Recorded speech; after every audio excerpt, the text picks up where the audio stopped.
taba zina ba, ko wani namiji bai taba cina ba, cewa Safara'u kwana 90.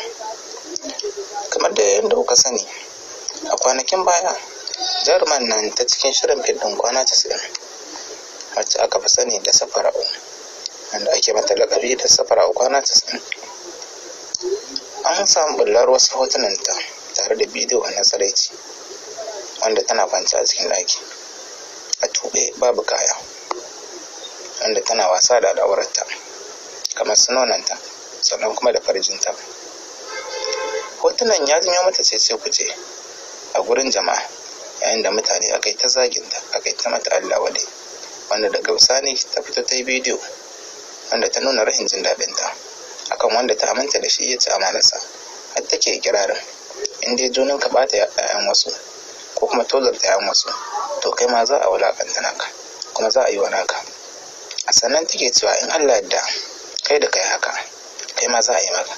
To har zuwa yanzu dai ba a samu cikakken labarin kan wanda ya mata wannan ta'asa ba.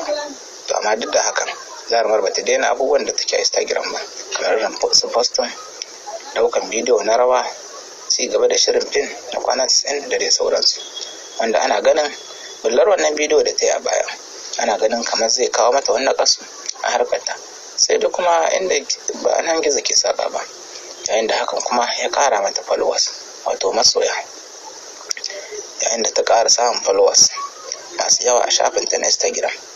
Saboda haka wannan abu da ta yi shine ya kara mata followers, duk da dai abin da ta yi ba abu ne na arziki ba, bidiyo ne na tsaraici. Ga duk wanda yake biye mu a darussan baya ko a bidiyon baya ya kalli wannan bidiyon ya yi muni sosai, ba za ka so a ce wata taka ta yi haka ba, ko kuma musulma a ce ta yi haka.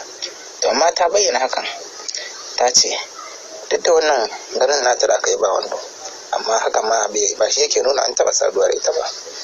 To dai koma dai mene, jarumar ta bayyana haka a dandalinta, yayin da mutane suke ta mata comment kan cewa ƙarya kike, wasu kuma suka ce tabbas saboda mun kalli bidiyon wanda aka sadu da ita ba haka gabanta yake ba da dai sauransu.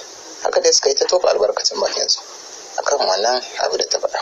To mu dai sai dai mu ce Allah ubangiji ya shirye ta, Allah kuma ya shirye mu gaba ki da tare da dukkanin masu aure irin yin wannan bidiyo.